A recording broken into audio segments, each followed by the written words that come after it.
এক রাতে মন্দির থেকে চুরি হল একটা খুব দামি রূপোর প্রদীপ।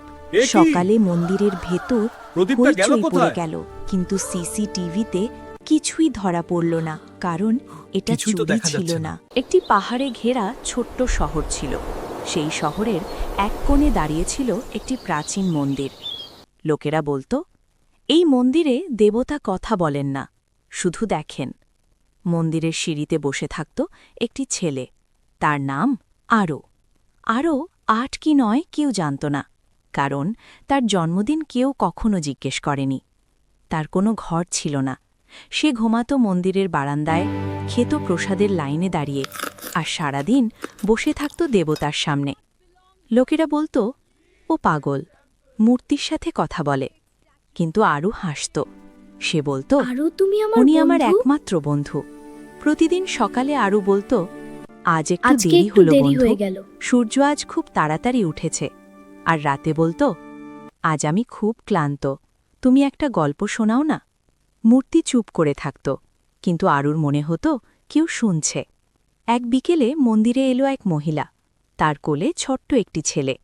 ছেলেটার শ্বাস ভাঙা ভাঙা, জ্বরের তাপে শরীর জ্বলছে। মহিলাটি কাঁদতে কাঁদতে বলল, ডাক্তার বলেছে আজই ওষুধ না পেলে ও বাঁচবে না, কিন্তু আমার কাছে টাকা নেই। মন্দিরে অনেক মানুষ ছিল। কেউ বলল, ভগবান বড়, তিনিই দেখবেন। কেউ বলল, আমাদেরও তো সংসার আছে। কেউ এগিয়ে এলো সাহায্য না। করলো না। আরও সব দেখছিল, চুপচাপ। রাতে মন্দির বন্ধ হলে আরও মন্দিরের সামনে বসে পড়ল। সে বলল, ও যদি মরে যায় তাহলে তুমি কি এখনও চুপ থাকবে বন্ধু? নীরবতা।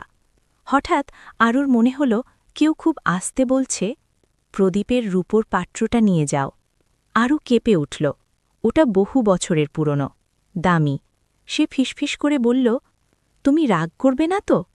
কোনো উত্তর এলো না, কিন্তু তার চোখ আর সরল না।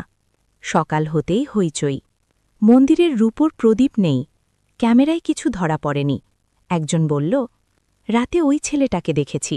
সব চোখ কেউ একজন আরুর বলল, দিকে। রাতে একেই আরু দেখেছি কাপা মন্দিরে গলায় থাকতে। বলল, আমি আমি চুরি চুরি করিনি, করিনি। বন্ধু বলেছে নিতে। লোকেরা হাসল। ভগবান কি চুরি শেখায়? ঠিক তখন আমার সেই ছেলে মহিলা বেঁচে দৌড়ে গেছে। এলো।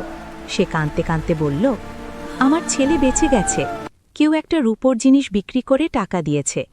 মন্দির নিস্তব্ধ হয়ে গেল। মন্দির কমিটি ছেলেটাকে বলল, মন্দির থেকে বাইরে বের প্রদীপ করে না দাও। পাওয়া পর্যন্ত ছেলেটা এখানে থাকতে পারবে না। আরও কাঁদতে আমি কাঁদতে কি বলল, আমি তোমার কি কাছে আর আর তোমার ফিরবো কাছে না? আসতে পারবো না বন্ধু? কেউ উত্তর দিল না। তাকে মন্দিরের বাইরে বসিয়ে দেওয়া হলো।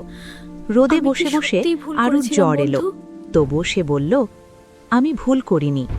রাতে ঝড় উঠল, প্রদীপগুলো কাঁপতে লাগল।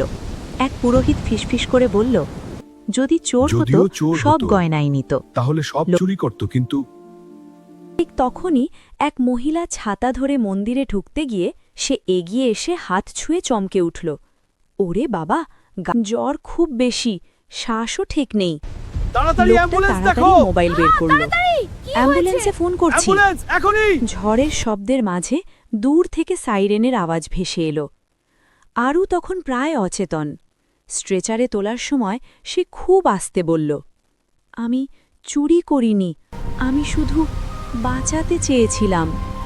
তার হাতটা যেন বাতাসে কাউকে খুঁজছিল। লোকজন তাকে হাসপাতালে নিয়ে আমরা কি গেল। তাহলে ভুল করলাম? মন্দিরে সবাই তখন প্রার্থনা করছিল। হঠাৎ দেখো, মন্দিরের প্রদীপগুলো প্রদীপ দেখো। নিজে থেকেই আরও উজ্জ্বল হয়ে উঠল। অনেকে বলল, এটা সাধারণ কিছু নয়। ঠিক তখন হাসপাতাল থেকে ফোন এলো। ডাক্তার বলল, অরুর অবস্থা গুরুতর। তারপর মন্দিরের একজন বলল, আমরা অনেক দেরি করে ফেলেছি, আমরা ভুল ছিলাম। হাসপাতালের সাদা আলো, দ্রুত দৌড়াদৌড়ি। বিপি কমে যাচ্ছে, অক্সিজেন দাও, পালস দুর্বল। ডাক্তাররা চেষ্টা করছে, নার্সরা দৌড়াচ্ছে। একজন ডাক্তার কপালের ঘাম মুছে বললেন, হাসপাতালের রিসেপশন আমরা থেকে দুঃখিত। মন্দিরে ফোন গেল। হ্যালো, আপনারা যে ছেলেটাকে পাঠিয়েছিলেন, আমরা খুব চেষ্টা করেছি, কিন্তু আমরা পারলাম না, সরি। ফোনের ওপাশে নীরবতা। মন্দিরের ভেতরে প্রদীপের আলো কাঁপছিল। এক পুরোহিত ধীরে বসে পড়লেন, তার ঠোঁট কাঁপছিল। তিনি শুধু বললেন, যদিও চোর হতো, যদি লোভ হতো তাহলে সব চুরি সব করত, কিন্তু গয়নাই নিত। বাইরে ঝড় থেমে গেছে। ভোরের আলো আস্তে আস্তে আকাশ ছুঁয়ে দিচ্ছে। আরও আর নেই। পরদিন সকালে সবাই প্রদীপটি দেখল আবার ফিরে মূর্তির এসেছে। সামনে সেই রূপোর প্রদীপ আবার রাখা। ক্যামেরায় কিছু নেই, কেউ আসে না, কেউ যায় না। কিছুই তো দেখা যাচ্ছে এক না। পুরোহিত বলল, প্রদীপ ফেরেনি, কিছু ভুল আমাদের করেনি। বিবেক ফিরেছে। কয়েকদিন পর আরেকটি ছোট ছেলে মন্দিরের সিঁড়িতে বসেছিল, ভয়ে ভয়ে তাকাচ্ছিল। এক মানুষ এগিয়ে এসে জল দিল, বলল, ভগবান কখনো শিশুদের ভগবান তাড়ান না। কখনো শিশুদের তাড়ান না। মন্দিরে একটি ছোট প্রদীপ জ্বালানো এই হলো। প্রদীপ অরুর কার জন্য কেউ বলল না, কিন্তু সবাই জানত। এই গল্প শেখায়, ১. সব সত্য চোখে দেখা যায় না। ২. বিচার করার আগে বুঝতে হয়। এই গল্পগুলো যদি তোমাদের ভালো লেগে থাকে তাহলে একটা লাইক এবং কমেন্টে জানান কেমন লাগছে, আর চ্যানেলটি সাবস্ক্রাইব করে আমাদের পাশে থাকবেন। নিজে তো শুনছেনই, আপনার বন্ধুদের সঙ্গে শেয়ার করতে পারেন। ধন্যবাদ।